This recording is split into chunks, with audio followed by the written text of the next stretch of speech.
አገባሻለሁ ያለ ላያገባሽ ከባልሽ ሆድ አትባባሽ የሚለው የኢትዮጵያውያንን ተረት ያወቁ የዘነጉት የህወሓት ቡድን አመራሮች ደብረጽዮን በጥፍራቸው ተንጠራርተው ቆመው ሞንጆሪኖ እንደወትሮው ጸጉራቸውን ቀለም ሳይቀቡ የጦር ምስራች ሊሰሙ ተጣድፈው ባለበት ወቅት አርሚ ሰባ ቦታ ሙትና ቁስለኛ ሆነ የሚለውን መርዶ እንደሰሙ ካይሮ፣ ካርቱም፣ አስመራ ላይ ዶልተው በነበረ ጊዜ የፋኖስ መብራት ይዞ በረንዳ ላይ ሲጠብቃቸው የነበረው የህወሓት ቡድን የሚዘውሩት የፖለቲካ አመራሮች በብልጽግና መቃብር ላይ ታሪክ እንሰራለን አሉ።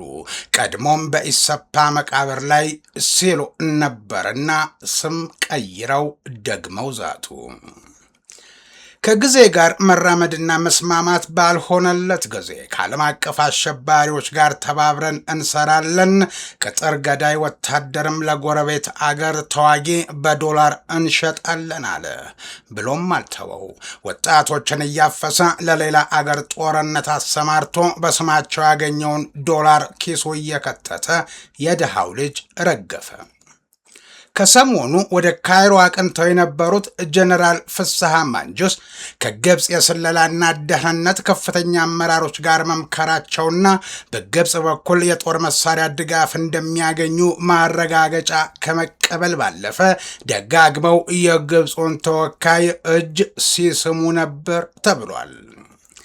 ወያኔ እፍረቱን ለመሸፈን እንደለመደው ማደናገር ጀምሯል። ይህን የሰሙ ካይሮና አስመራ በኔትወርክ አመካኝተው አልሰማንህም እያሉ ነው አሉ። ሐምሌ 24 ለሐምሌ 25 አጥቢያ አይኑን የሚጨፍን አየር ኃይል ያለ መስሏቸው ጠላቶቹን አደብ ሳያስይዝ እንቅልፍ የሚጥለው ሰራዊት እያለ መስሏቸው በጨለማ የገጠሙትን ተተኳሽ ላይ ያረፈው ወገግታ ኢትዮጵያን ትቶ የሚያንቀላፋ ጀግና አለመኖሩን በአይናቸው አይተውታል።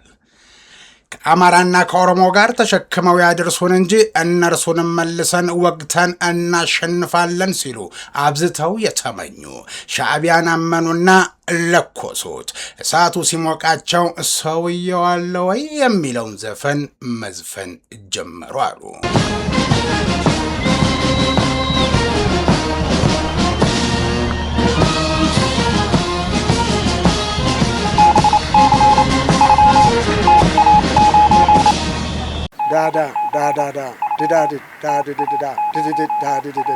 ሞርስ ማለት ይችላል። ይህ ሞርስ ነው የሚያዘጋጀው ወንድም ኢዮብ። ጤና ይስጥልኝ። ይህ በሞርስ የበላይ ጠባቂ ተዘጋጅቶ ወደ እናንተ የሚደርሰው ልዩ የሞርስ መርሃ ግብር ሲሆን የዛሬው ልዩ የሞርስ ወቅታዊ ትንታኔያችን እነሆ ጀመረ።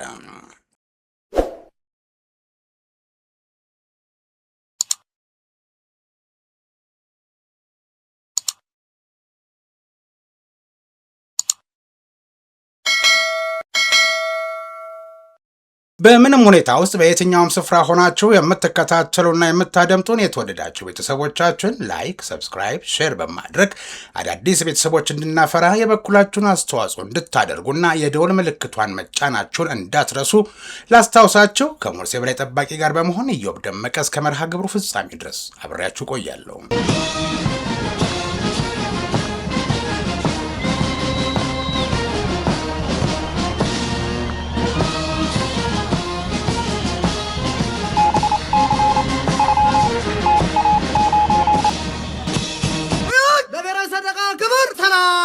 ይታደሉታል እንጂ አይታገሉትም ብሎ የሎተን አገረኛ አባባል ደጋግሞ ሲነገር የሚሰማው ከትግራይ አባትና ከትግራይ እናት አንደበት ከሆነ ሰነበተ። በእርግጥም አልታደለ ሆኖ እንጂ ቢታደልማ 4 እና 5 ልጆቹን ለጦርነት አዋጥቶ ሌላ ተጨማሪ ጥይት ማብረጃ የእኛን የስልጣን ዘመን የሚያራዝም ከተጠያቂነት መዳን እንድንችል ቀድሞ የሚሞትንን ልጅ አምጣ ተብሎ አይጠየቅም ነበር። በምርጫ ቦርድ ህጋዊ ቅቡልነቱን እንደ ቀልቡ ተገፎ ራሱንና በዙሪያ ያሉትን የደም ነጋዴዎች ሲቀልብ የነበረበትን የማዕከላዊ መንግስት ስልጣን አጥቶ የወጣበትን ጎጥ ለመጠበቅ የተገደደው የህወሓት ቡድን ከግብፅ የሚሰፈረለት ዳረጎት ጣዕሙ ከአፉ አልጠፋ ብሎ አንድ ጊዜ ሲጠራው 10 ጊዜ አቤት ለሚለው ሻዕቢያ የውክልና ጦርነት አስፈጻሚ ሆኖ ሌት በእንቅልፉ ቀን በእውኑ 4 ኪሎ እየታየው ሲናውዝ ቆየ። ከጫካ ዘመኑ አንስቶ በጠላትነት ፈርጆ ትውልድ ተስማምቶ እንዳይኖር የመራራቅና የጥላቻ ትርክትን በማዘጋጀት የጥፋት አዋጅ ያወጀበት ብሎም ከጥቂት ዓመታት በፊት ጦር ሰብቆ አዲስ አበባ ለመድረስ ደብረ ሲና ደርሶ የተመለሰ ጊዜም ቢሆን መሬቱን በሰው ደም እያጠበ ንብረቱን እያወደመና እየዘረፈ ሲገድለው የነበረውን አማራ ዛሬ አዛኝህን የነበርኩ ወደፊትም እኔ ነኝ ብሎ ጥምረትን ንፍጠር ሲል የሞኝ ፖለቲካውን ቦትልኮ ነበር። ያኔ እና ያንቶኒያም የትናንቱን ግፍ እያወቁ ጽምዶ ብለው በህዝብ ለህዝብ ግንኙነት ሽፋን አድርገው ከገዳይ ጋር ሲተባበሩም ነበር።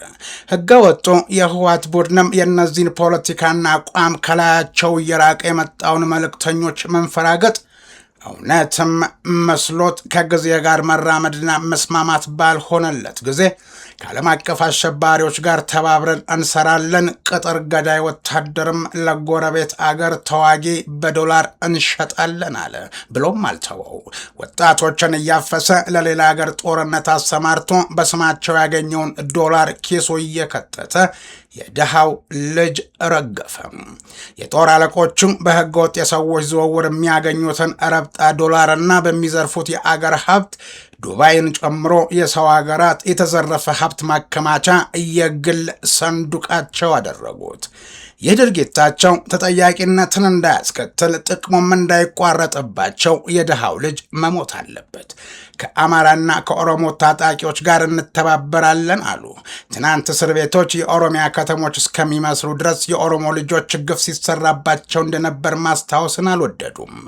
ትናንት በማዕከላዊ መንግስት የስልጣን ዘመናቸው ጊዜ በሚያውቋቸው ነጭ ዲፕሎማቶች አማካኝነት ጦርነት በከፈቱ ጊዜ መድኃኒትና ምስጢራዊ መልእክቶችን ሲያመላልሱላቸው በነበረ ጊዜ መቀራረባቸው ከጓደኝነት የዘለለ መሆኑን በማስታወስ ከዓለም አቀፍ አሸባሪ ጋር ሆነን በመተጋገዝ ኢትዮጵያን እንወጋለን ብለው በአደባባይ ዛቱ።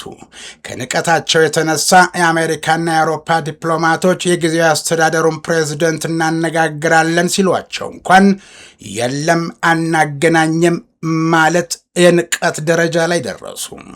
በአደባባይ ሀገረ መንግስት ተጫወቱ። ለህዝብ ያዘኑ መስለው በራሳችን በጀት ብዙ እናደርጋለን አሉ። የግብፅ ፈራንካ መሆኑን ለመናገር ግን ወኔ አልነበራቸውም እንጂ። የነገር አባታቸው ሻዕቢያ ከእኔ በእጅጉ ርቃችሁ የምታደርጉት ጦርነት ካልሆነ አጥሬ ስር አታስቡት አላቸው። ከኑግ ጋር የተገኘ ሰሊጥ አብረህ ተለጥለጥ ይሆንብኛልን አስቦና ሰግቶ። እናም ብዙ ተማክረው ካይሮ፣ ካርቱም፣ አስመራ ላይ ዶልተው በነበረ ጊዜ የፋኖስ መብራት ይዞ በረንዳ ላይ ሲጠብቃቸው የነበረው የህወሓት ቡድንን የሚዘውሩት የፖለቲካ አመራሮች በብልጽግና መቃብር ላይ ታሪክ እንሰራለን አሉ። ቀድሞም በኢሰፓ መቃብር ላይ ሲሉ ነበርና ስም ቀይረው ደግመው ዛቱ። አገባሽ አለው ያለ ላይ አገባሽ ከባልሽ ወደ አትባባሽ የሚለው የኢትዮጵያውያንን ተረት እያወቁ የዘነጎት የህወሓት ቡድን አመራሮች ካይሮ ሆነች አስመራ ወይም ሱዳን ለይስሙላ መጨባበጥና የጋራ አቋም ከማስባል ባለፈ አንጀት ጠብ የሚል ድጋፍ ላያደርጉላቸው ከዚህ ዓለም በሞት የመለያ ጊዜያቸውን ማፍጠን ጀመሩ ሲሉ ጉዳቸውንም ሆነ ጉዳያቸውን በቅርበት የሚከታተሉ ወገኖች ተናግረው ነበር።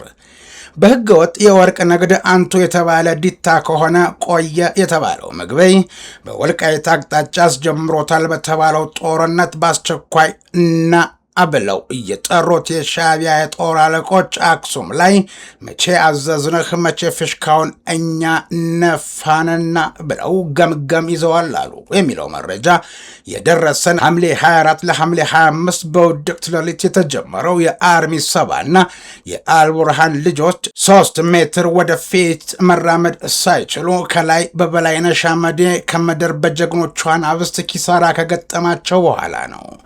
ይህ ሁሉ ሲሆን ደብረጽዮንና ሞንጆሪኖ ስልኮቻቸውን ከፍተው ለዓለም አቀፉ ማህበረሰብ ትኩስ ዜና አለን ጠብቁን ብለው ማይክሮፎን በእጃቸው እንደጨበጡ በጆሮ ማዳመጫ የአርሚ ሰባ አዛዥ የሚነግራቸውን ውጤት በቀጥታ ለመከታተል አሰፍስፈው ነበር አሉ። ደብረጽዮን በጥፍራቸው ተንጠራርተው ቆመው ሞንጆሪኖ እንደወትሮ ጸጉራቸውን ቀለም ሳይቀቡ የጦር ምስራች ሊሰሙ ተጣድፈው ባለበት ወቅት አርሚ ሰባ ቦታ ሙትና ቁስለኛ ሆነ የሚለውን መርዶ እንደሰሙ በምዕራብ ትግራይ ብልጽግና እያጠቃኝ ነው፣ አረፌ ተቀምጬ እጄን አጣጥፌ በነበረበት ሁኔታ የፌዴራል መንግስት አጥቅቶኛል አሉና ተንኳሽ መሆናቸውን ለማሳት በአንድ ቃል ማውራት ጀመሩ። የምዕራብ ትግራይ ሉዓላዊ ግዛታችን ተይዞብናል፣ የፕሪቶሪያው ስምምነት አልተከበረም በሚል ሲለፍፍና ክስ ሲያቀርብ እንደነበረ ረስቶታል ቡድኑ።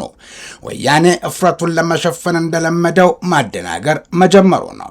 ይህን የሰሙ ካይሮና አስመራ በኔትወርክ አመካኝተው አልሰማንህም እያሉት ነው። ለማንኛውም ሐምሌ 24 ለሐምሌ 25 አጥቢያ አይኑን የሚጨፍን አየር ኃይል ያለ መስሏቸው ጠላቶቹን አደብ ሳያሲዝ እንቅልፍ የሚጥለው ሰራዊት ያለ መስሏቸው በጨለማ የገጠሙትን ተተኳሽ ላይ ያረፈው ወገግታ ኢትዮጵያን ትቶ የሚያንቀላፋ ጀግና አለመኖሩን በአይናቸው አይተውታል።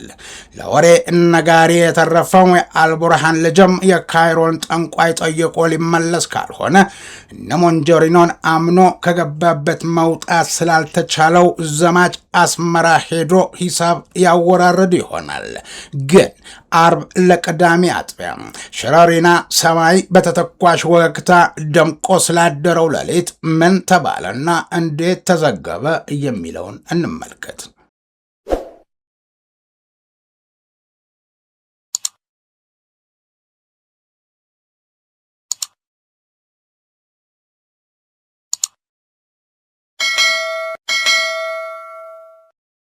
በቅርብ ጊዜ ሲባትት በሁመራ አቅጣጫ ሸረሪና ላይ በጀግናው የኢትዮጵያ መከላከያ ሰራዊት ጠዋት 12 ሰዓት ላይ ውጊያ የከፈተው የአርሚ 15 መካናይዝድ ኃይል ይባል የነበረው ሙሉ በሙሉ ተደምስሷል።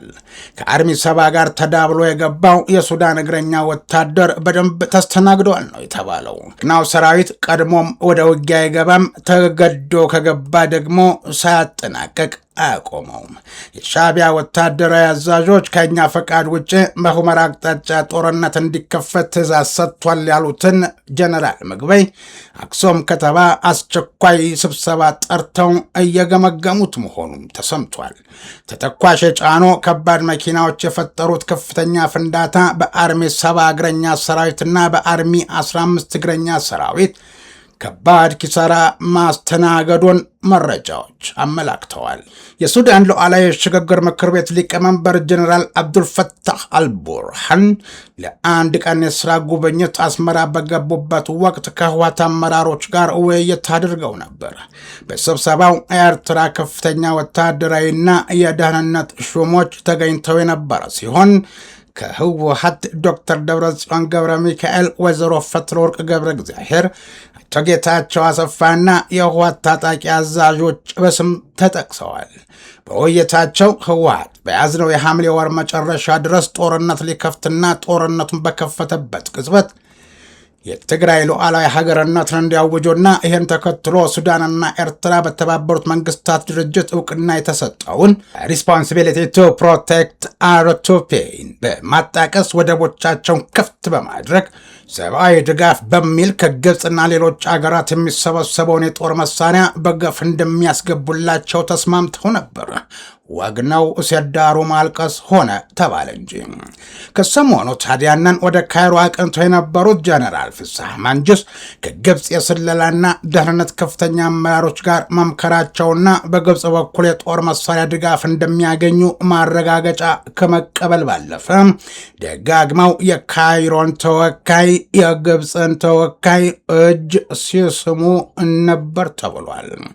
ይህንን ተማምነው በባህር የጦር መሳሪያ ክምችት ገብቶላቸው 4 ኪሎ ሊመጡ የጓጉት የህወሓት ቡድን አመራሮች 4 ኪሎ በኮሪደር ልማት ምክንያት ብዙ ቤቶች መፍረሳቸውና አዳዲስ ግንባታ መገንባቱ 4 ኪሎ ለመድረስ ምልክቱ ያው የድሮው ፓርላማው ብቻ እንጂ ፓርላማው አጠገብም ለመድረስ የሚያሳየን ሰው እንፈልጋለን ሲሉ እንዳልነበር፣ ከአማራና ከኦሮሞ ጋር ተሸክመው ያድርሱን እንጂ እነርሱንም መልሰን ወግተን እናሸንፋለን ሲሉ አብዝተው የተመኙ ሻዕቢያን አመኑና ለኮሶት። እሳቱ ሲሞቃቸው ሰውየው አለ ወይ የሚለውን ዘፈን መዝፈን ጀመሩ አሉ። ሰውየው አለ ወይ? ያስመራው ሰውዬ አለ ወይ? ነፍስ ጣር ሲይዛት እንዲህ አሳዳጊዋን ብትፈልግ አይገርምም። ስለምን የፖለቲካ ውዳሴ የሚያውቁበት አንዳንድ ሰዎች እንዳላገጡ ግልጽ ባይሆንም እነርሱማ ይህ ቀን ይመጣል ብለው ኢትዮጵያ ዳቦ ቆርሰሽ አትበይም፣ ቢጠማሽ እንኳን አንድ ብርጭቆ ውሃ አትጠጭም የተባለችበት ቀዩ ባህር ወሰንተኛ ነኝ፣ ከባድር አብደላቴ አይና ስጋ ይለየኝ፣ የአብዱል ፈታህ አልሲሲ እጅ ጣለኝ እያለች ስትምል የነበረችው አስመራ አይመለከተሽም ተብላ ሳዑዲ አረቢያ በጉርብትናም በዝምድናም የሚቀርባትን ሰብስባ የቀይ ባህር ተዋሳኝ አገራት ብላ አዲስ ጥምረት ፈጠረች የሚለውን መረጃ ሰምተው ኢሳያስ ራስ ምታት ለቆባቸው የከኒና እያለሁ ሲሉ ምሽቱን አሳለፉ። ሊነጋጋ ሲል ደግሞ ሌላ ራስ ምታት። ገና ሰሞኑን ካይሮ መርከብ ሙሉ ጭነት ጭና በጦር መሳሪያ እንበሸበሻለሁ ሲል የነበረው ህወሓት ከዘመኑ ጋር የሚራመድ ዘመናዊ የጦር መሳሪያን አውቆ የሚተኮስ የሰው ኃይል አደራጃለሁ እያለ ገና እያሰበ ሐሳቡን ማሳለጥ እንዲሆንለት መሰንበቻውን አሸሸ ገዳሜ አብዝቶ ነበር ይላሉ ምንጮች።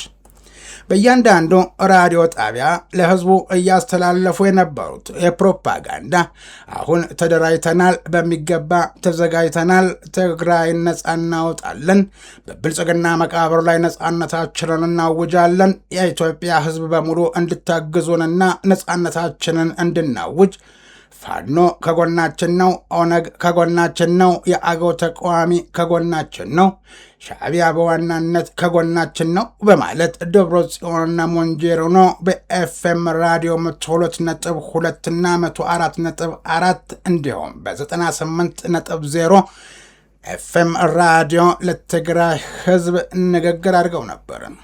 መላው የኢትዮጵያ ህዝብ ከጎናችን ሁን ሲሉ ላቀረበው ጥሪ በእንቅልፍ ልባቸው ሆነው ይሆን ብሎ ብዙ ሰው ተጠራጥሮ ነበር።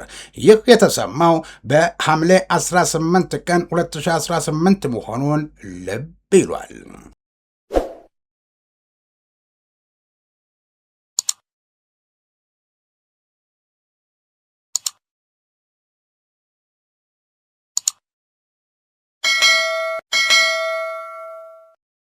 በቀደም ዕለት ደግሞ ምሽቱን አሸንዳ ሲሉ የህወሓት አመራሮች በጭፈራ ወገባቸውን ፈትሸው አድቅቀው አድረዋል መባሉም ተሰምቶ ነበር። ጭፈራው አክሱም ሆቴል፣ ደብረጽዮንና ማኑኤል አሰፋ በመሆን የአሸንዳ በዓልን የወጋገን ባንክ ስፖንሰር ሆኖን በማለት ሌሊቱን ሙሉ እብን ብለው አደሩ ነው ያሉት ምንጮች። የድሃ ልጅ በረሃብና በችግር ይሰቃያል፣ በጦርነት እንዲማገድ ይታፈሳል። እነሱ ግን ሆቴል ለሆቴል ባንኮችን እያስገደዱ ይዝናናሉ ተብለው ተተቹ። ከጭፈራው ወዲህ ለካንስ ለጦርነት የሚዘጋጅ የሚሞት ወጣት ያስፈልጋልና ብለው ከየመንገዱ የሚያፍሱትን ድንገት ቢያጡ በመቀሌ ከተማ በቀበሌ 18 አድቬንትስ አካባቢ ለቅሶ ቤት ላይ ድንኳን ውስጥ ተሰብስበው ሐዘንተኛን የሚያስተዛዝሩ የነበሩ ወጣቶችን አፍሰው ወሰዷቸው። ለቀናት ጋብ ብሎ የነበረውን ወጣት ሸወዱና አፈሱት ነው የተባለው። ብልጽግናን ከስር መሰረቱ ለመጣል ብዙ የትግራይ ልጆች ቲዲኤፍዎችን ወደ አዲስ አበባ ልከናል። ስለዚህ በሁሉም አቅጣጫ ጦርነት በመክፈት በቀላሉ ድል መጎናጸፍ ነው። በቂ መሳሪያ ከግብፅ በኤርትራ በኩል ተልኮልናል። ሁሉም አየር መቃወሚያ፣ ድሮን መቃወሚያ መቃወሚያና ከከባባድ መሳሪያዎች ጭምር በእጃችን ገብተዋል። ስለዚህ ለዚህ ተጋድሎ ትግራዋይ ነኝ የሚል ሁሉ መሳተፍ አለበት በማለት በተለያዩ ሆቴሎች አባላቶቻቸውና ደጋፊዎቻቸውን ሲሰብኩ ሰነበቱ። ለምሳሌ ኖርዘር ስታር ሆቴል፣ አክሱም ሆቴል፣ ደስታ ሆቴል በተለያየ ሰዓት ፕሮግራም አድርገው የተለየ ስብከት አሰምተዋል። መረጃው በእጃችን የገባው በሐምሌ 20 2018 ዓመተ ምህረት ነበር። በ21 ሐምሌ መሆኑ ነው 2018 ደግሞ መቀሌ ከተማ 18 ቀበሌ መድረገነት 70 ካሬ ከተማ የሚገኘው ታክሲ ተራ የታክሲዎች ረዳት በሙሉ በህወሓት ተወሰዱ። ዜናውን መረጃውን ያደረሰን ተገፊፉ አለን። ለጤናማ አይደል ያንቀዠቀዠሽ አንድም ለመሰበር አንድም ለሞትሽ ተብሎ የቆየ አገረኛ አባባልን አስታውሶ ተተረተ እንጂ በአርብ ለቅዳሜ አጥቢያ ለሰላማዊ ሰው ሲነጋ ለህወሓት ቡድን ጨካኝ አመራሮች የጨለመባቸው ቀን ሳይጠባ በዋዜማው አጠቃላይ ተማሪ ይሁን የመንግስት ሰራተኛ የክልሉ ነዋሪዎች በሙሉ ከሐምሌ 23 2018 ሐምሌ 24 ሐምሌ 25 የብልጽግናን መንግስት ከስር መሰረቱን ለመጣል ጦርነት የሚጀመርበት ሲሆን ለዚህ ጦርነት የማይሳተፍ የትግራይ ተወላጅና ነዋሪ ምህረት እንደማይሰጠው እናሳውቃለን ብለው ነበር። ህገወጡ የህወሓት ቡድን ይህንንም መልእክት በክልሉ የሚገኙ ኤፍኤም ራዲዮ ጣቢያዎች እንዲናገሩት አስደረገ። በሐምሌ 23 2018 ከጠዋቱ 1 ሰዓት ላይ የህወሓት ታጣቂዎች ከነበረበት ሰሜን እዝ ለከተማ አገልግሎት የሚሰጡት ቢሾፍቱ አውቶቡስ ከተማውን አቋርጠው ወደ ምዕራብ አቅጣጫ 3 ትላልቅ አውቶቡሶች ታጣቂ ይዘው መንቀሳቀሳቸውን ሰማን። ሐምሌ 24 ቀን 2018 ዓ.ም ኃይለኛ ህዝባዊ ኮንፈረንስ በሐውልቲ ሰማዕታት ይካሄዳል ተባለና አዳዲስ ህጎች እንደሚደነገጉ የባለፈው ህግ እንደማይሰራና ሰዓት እላፊም እንደሚታወጅ ተነገረ። ይህንንም ሰማን። ህወሓት ባለስልጣኖቹ አንዳንድ አፈትልከው በወጡ ሚስጥሮች በደርግ ዘመን የሰሩትን ሴራ አሁንም ለመድገም በገበያ ቦታ፣ በሃይማኖት ቦታዎች፣ ህዝብ በሚሰበሰብበት ቦታዎች ላይ ከታሪካዊ ጠላቶቻችን ድሮን ተበድረው በተጠቀሱት ቦታዎች ላይ በመደብደብ ብልጽግና እና የፌዴራል መንግስት ደበደቡ ለማለት እየተዘጋጁ ስለመሆኑ እቅድ መያዙንም ሾልኮ የወጣው መረጃ በእጃችን ገብቷል። ምን ዋጋ አለው? ይህም ሆኖ ህወሓት ምላጭ በሳበበት ቅጽበት የአገር መከላከያ ሰራዊት በሚገባው ቋንቋ ለማናገር መገደዱን የሸረሪና ሰማይ ስትመሰክር ማርፈዷን እያየ ተናገረ። ሰላምን እንደ ፍርሃት፣ ትዕግስትን እንደ ድክመት የቆጠረው የህወሓት እኩይ ቡድን አሁንም ከታሪክ ስህተቱ ሳይማር ወደ አላስፈላጊ የጦርነት ትንኮሳ ገብቷል። እርግጥ የእጁን አግኝቷል፣ የመንቀዥቀዡን ምስ ቀምሷል። ግን አንቸው ታመጨው አንቸው ታሮጨው እንዲሉ ራሱ ተንኩሶ ጦር ሰብቆ የፌዴራል መንግስት መታኝ በማለት መግለጫ ማውጣቱ የማይታረም ባህሪው ስለመሆኑ እማኝ ሆኖበታል። ንጋት ላይ የተለኮሰው ጦርነት በበረከት ከተማና በሸረሪና አቅጣጫ ጥቃቱን የጀመሩት ከሱዳን ሰርገው የገቡ ታጣቂዎች በቀላል መሳሪያዎች ትንኮሳ የከፈቱ ሲሆን ይህን ተከትሎ የኢትዮጵያ መከላከያ ሰራዊት መጠነ ሰፊ አጸፋ እርምጃ መውሰድ ጀምሯል። አሁን ላይ ከሁመራ ወደ በረከት ከተማና ሸረሪና አቅጣጫ ከፍተኛ የሆነ የመድፍ ድብደባ እየተካሄደ ነው። ይህንን ዘገባ እያጠናቀርን ባለበት ሰዓት ላይ በሰማይ ላይም የድሮን እንቅስቃሴ በግልጽ እየታየ ነው። የከባድ መሳሪያው ተኩስ እጅግ ከፍተኛ ከመሆኑ የተነሳ ርቀት ላይ በምትገኘው ሁመራ ከተማ ውስጥ ያሉ መኖሪያ ቤቶችን በከፍተኛ ሁኔታ ሲያነዝራቸው ነበር ብለዋል ነዋሪዎች። እንግዲህ የተፈራው ጦርነት ተቀስቅሷል። ቅዳሜ ሐምሌ 25 2018 ከንጋቱ 11 ሰዓት ከ45 ጀምሮ ሸረሪና በተባለው አካባቢ በኢትዮጵያ ሰራዊትና አርሚ 70 በሚባለው የትግራይ ታጣቂ መካከል ከባድ ውጊያ መቀስቀሱን አውራምባ ታይምስ ሰማሁ ብሎ ላልሰማው አሰምቷል። በደብረ ጽዮን ገብረ ሚካኤል የሚመራው የህወሓት ከለላይ መንግስት ግን ጦርነቱ መካሄዱን ባረጋገጠበት አጭር መግለጫ ዛሬ ሐምሌ 25 ቀን 2018 ከማለዳው ጀምሮ በምዕራብ ትግራይ ዞን በሸረሪና አቅጣጫ መንግስት ግልጽ ጦርነት ከፍቶብኛል ሲል ከሷል። አክሎም በአገር ውስጥና በውጭ ሀገር የምትኖሩ የትግራይ ህዝብ ሙሉ፣ የትግራይ ጸጥታ ኃይሎች፣ ብሔራዊ ኃይሎችና የትግራይ ታጋዮች፣ የትግራይ ሲቪል ማህበራት፣ የትግራይ ሃይማኖት ተቋማትና ሌሎች የሚመለከታቸው አካላት በሙሉ ለሚደረገው ትግል እንድትዘጋጁ ሲል ጥሪ አቅርቧል። በቅርቡ በተለያዩ የትግራይ ከተሞች በህወሓት ከፍተኛ አመራሮች እየተመራ ሲካሄድ የቆየውና ጦርነት ቀስቃሽ ይዘት ያላቸው መፈክሮች የተስተጋቡበትን ህዝባዊ ኮንፈረንስ መጠናቀቁን ተከትሎ የተቀሰቀሰ ሊሆን እንደሚችል ግምታቸውን ሰጡኝ ያላቸውን አውራምባ ታይምስ አካቷቸዋል። በዘገባው ሰሞኑን እየታየ ካለው የሚዲያ ጦርነት አንጻር ዛሬ ንጋት ላይ የተቀሰቀሰውና አሁንም የቀጠለው የከባድ ጦርነት ወደ ሌሎች ግንባሮችም ሊስፋፋ ይችላል የሚል ስጋት መጫሩን ምንጮቼ ነገሩኝ ባይ ነው አውራምባ ታይምስ።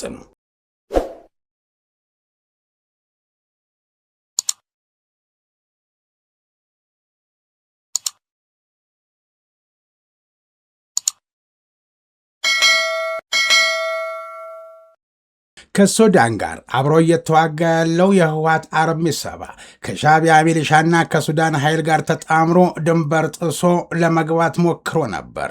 እንቅስቃሴውን ሲከታተል የነበረው የአገር መከላከያ ሰራዊት በድንገት በወሰደው እርምጃ ተጣምሮ የመጣውን ኃይል ሙሉ በሙሉ መደምሰሱን ጉዳዩን በጥብቅ የሚከታተሉ ወገኖች ነገሩኝ ያለው አዲስ ሪፖርተር ነው።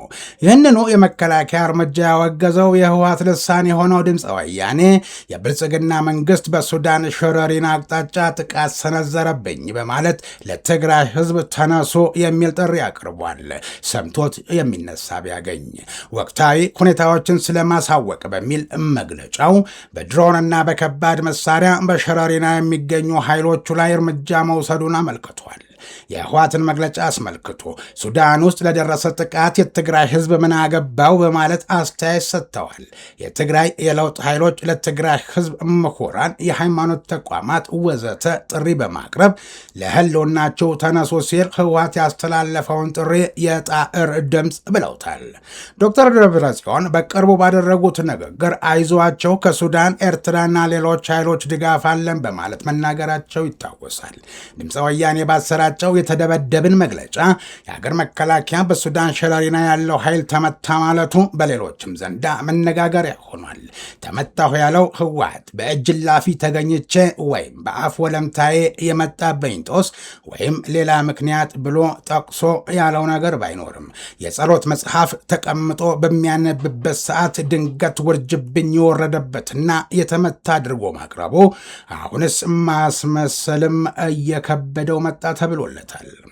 ይህን ተከትሎ ዶክተር አብርሃም በላይ በትግርኛ ቋንቋ ለትግራይ ህዝብ አስተላለፉት መልእክት የኋላ ቀሮ የህወሓት ቡድን ዕድሜያቸው ያበቃ የትግራይ ህዝብ ደመኞች ዕድሜያቸውን ለማራዘም ሲሉ ታዳጊዎችና ወጣቶችን ይጨፈጭፋሉ ብለዋል።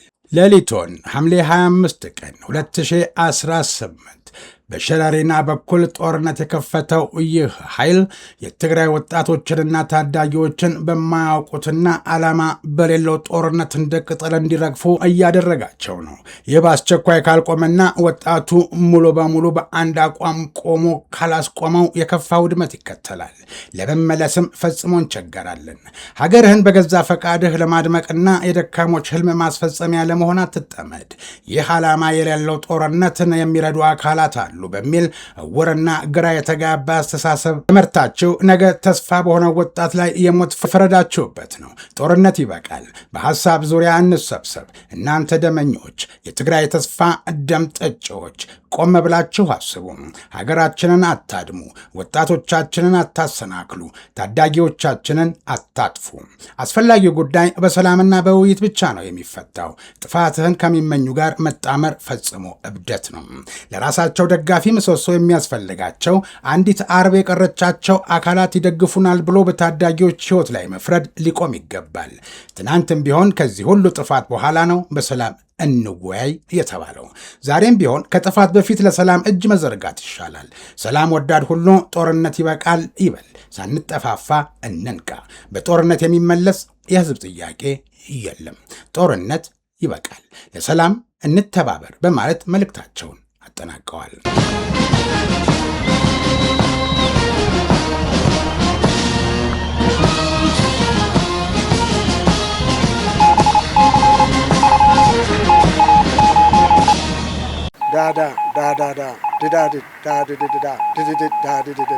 ሞርስ ማለት ይችላል።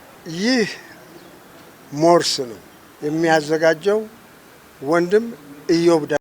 ዛሬም ነገም መቼም ኢትዮጵያን ብለው ኢትዮጵያን አስቀድመው የህይወትና የአካል ዋጋ ለከፈሉልን ጀግኖቻችን ክብር ይሁን። የዛሬው ልዩ የሞርስ መሰናዶ የእስካሁኑ ነበር። ከመርሃ ግብሩ የበላይ ጠባቂ ጋር ኢዮብ ደመቃ አብሬያችሁ ነበርኩ። በቀጣይ የሞርስ መርሃ ግብር እንጠብቃችኋለን። እስከዚያው ድረስ ጤና ይስጥልኝ።